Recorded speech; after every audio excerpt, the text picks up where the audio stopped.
Ben Shapiro and the Daily Wire have sunk to a new low, but his ignorant audience thinks that his new campaign encouraging President Trump to pardon Derek Chauvin, he's the police officer who was blamed for George Floyd's overdose.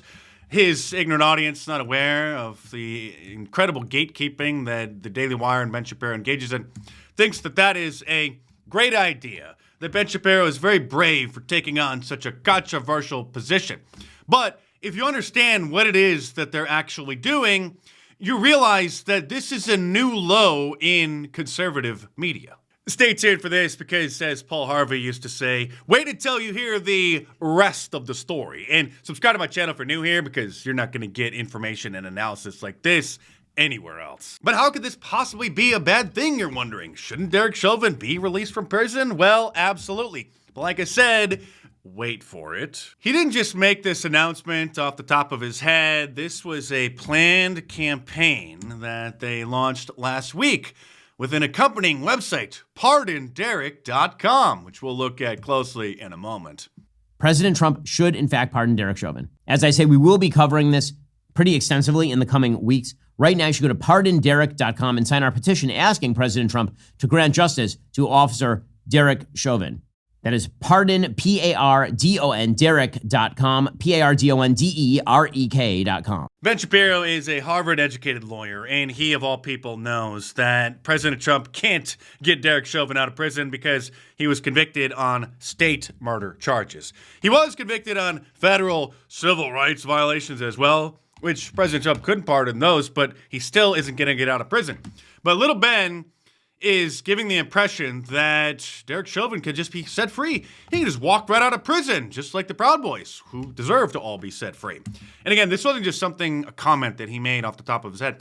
This is part of a campaign with their new website, pardonderek.com, which then leads you to the Daily Wire's website, where it has this note here, which says, "We encourage you, President Trump, to pardon Officer Derek Chauvin.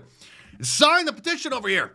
And then the fine print right there you can read says, "By clicking here, you consent to receive emails featuring news and special offers from the Daily Wire and our sponsors." So this is literally nothing more than a publicity stunt for the Daily Wire to increase their email list so that they can spam people, encouraging them to become paid members for the Daily Wire Plus and to shill all of their products like their proprietary Jeremy's razors and the Daily Wire chocolate bars. That is the face of a lying devil. It would be one thing if President Trump actually could get Derek Chauvin out of prison, but again, he can't, and Ben knows that. If Ben Shapiro wanted to reach the President of the United States for any reason, all he would have to do is just send a text message or pick up the phone and call any of the number of senators or members of the House of Representatives whose personal cell phone number he has. Last week, he was Speaker of the House Mike Johnson's guest at the joint address to Congress. That's how well connected Ben is to the power structure. And the Daily Wire is now running this pardonderek.com scam as an ad on their shows. Democrats are on the run, and we're going to get to just why in a moment. First, the Daily Wire continues our fight. As you know, on this show, we've been calling for the pardon of Derek Chauvin. Derek Chauvin was railroaded. Yes, we know that. In fact, we knew that the day that the video went public because it was clear that he was having a medical issue. But at the time, little Ben threw Derek Chauvin under the bus, posting on Twitter that he just returned from a 2-day Jewish holiday and half the country is on fire. "We all agree," he says, "on George Floyd, which is why a bad cop is now under arrest." He went on to say that the government has one primary function: to prevent the violation of rights to life and liberty. A police officer destroyed George Floyd's rights. He did at least condemn the rioting and the looting, saying, "You're not stealing that TV to honor George Floyd or protest police brutality. You're stealing that TV because you're a POS. And yes, of course, the officers plural, in that video should be prosecuted to the full extent of their law breaking." What laws did they break, Ben? This is the same guy who condemned cartoonist Scott Adams, calling him a racist a dozen times because he simply said that he prefers to live in a white neighborhood with fellow white people. Just to rewind for a second, Scott Adams, the creator of Dilbert, he said some racist stuff, which of course is indeed racist. What he said was in fact racist. You can fully acknowledge Scott Adams' racism and still also recognize that the media would be totally fine with Scott Adams' racism if it was directed in precise reverse at white people. In the United States, if you direct racism against black Americans, that, of course, is verboten. It's very bad, and you'll have your career ended. And there's a strong case that ought to be the case because racism is bad. Strong evidence, he says, that Scott Adams should have had his career destroyed, which, of course, it was. His syndicator canceled his syndication deal, and he lost a bunch of other sponsors. And his career as one of the most popular syndicated comics in American history was destroyed, just like Ben wanted. The same Ben Shapiro who threw a hissy fit after Tucker Carlson interviewed Alex Jones on his new podcast once he became independent after getting fired from Fox News, which then ultimately led to Elon Musk finally restoring Alex's account. You may recall that I listed all the evidence of why Alex was actually banned. Elon responded to my post personally and said, this is correct, and then restored his account.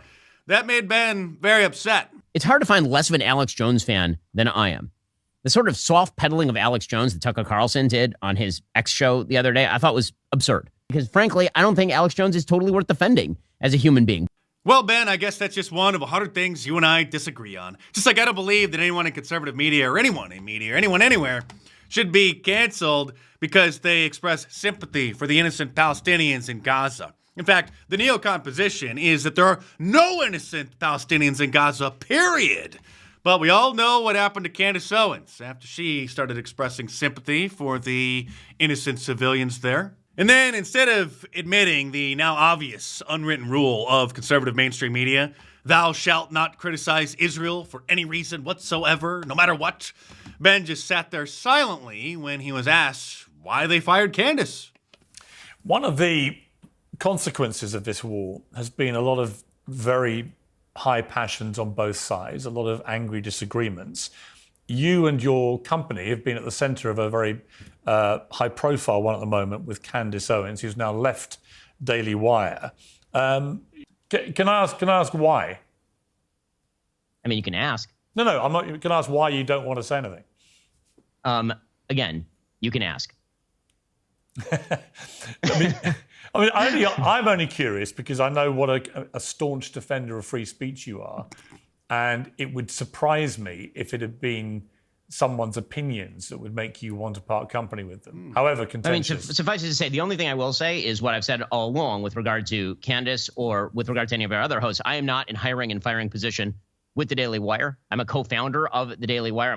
So he had nothing to do with it whatsoever. Surely he wouldn't have an informal conversation with his best friend and his co-founder and the CEO of the company, Jeremy Boring, about his concerns of Candace's commentary. Would you like to show us any more of your blatant hypocrisy, Ben? They say that I want America to fight wars for Israel. Nope. First of all, Israel can take care of herself. A few moments later. If Israel is forced to the wall, the possibility of nuclear exchange is extremely high. That is why it is very important that the United States provide the material aid to Israel and that they also dissuade Hezbollah from getting in. It's why Joe Biden has been warning Hezbollah not to get in.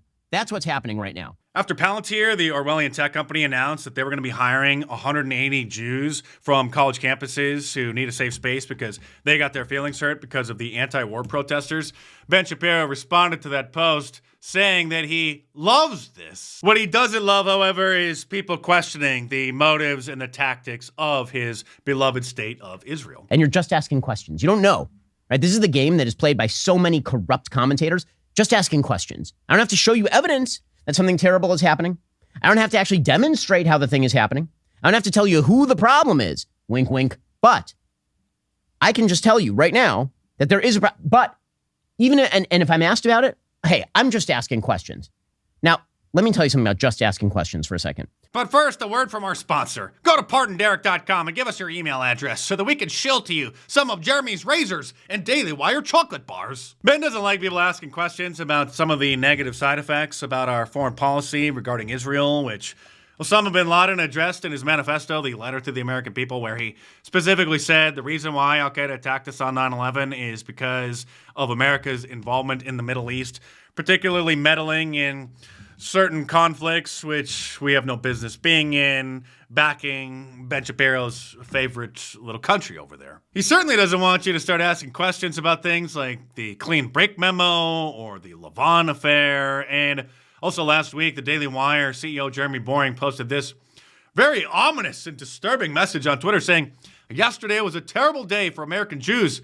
the embrace by so many prominent voices of demented, conspiratorial, anti-Jewish voices is one of the saddest, most alarming events in my lifetime, he says. Well, my gosh, what just happened? Oh, Joe Rogan had a guest on his podcast, the guy who recently blew up on TikTok by asking those uncomfortable questions that Ben Shapiro doesn't want allowed. And Candace Owens appeared on Theo Von's podcast, very popular podcast, also raising some concerns about our entanglements with a foreign country. Well, why do you think there's such a strong relationship between the two countries then? Blackmail.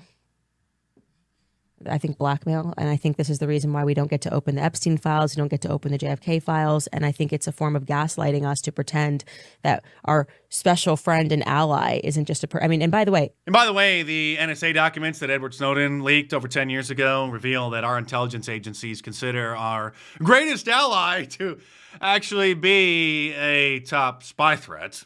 I mean, what's next? Is Ben Shapiro going to say that the only reason he's loyal to the United States is because our country is such a huge backer of Israel? Oh, wait, what's this? Ever wonder if one day you'll have to flee the United States? I mean, I think that every Jew throughout world history who has a brain and knows history has always wondered if a country that is not a Jewish state is going to eternally provide them security guarantees and full citizenship, of course. I mean, that's I think to think that that's why the existence of the state of Israel is the single greatest guarantor of my loyalty to the United States, frankly, right? Because Israel exists, that means the United States is going to be a more welcoming place for me because Israel is there as a backstop in case anything should go wrong. And in case you didn't know, Jeremy Boring was the head of a conservative secret society in Hollywood called the Friends of Abe, which was started by Gary Sinise. Secret societies often have kind of a sinister reputation, but some of them are actually good. And this one was good. It operated as the conservative, cultural base and networking group in Hollywood. And then as soon as Jeremy Boring took it over as the director, he shut it down. See, I told you that you're not going to get this kind of information and analysis anywhere else. So if you want to sponsor my work, join my Locals community by clicking the link in the description below. It's $5 a month. It's a great way to sponsor my channel. It's like a private Facebook page. It's owned by Rumble. So that's where I post just some commentary, some memes, some video clips which are a little bit too hot to be showing off here on YouTube. So click the link in the description below, head on over there, and check it out.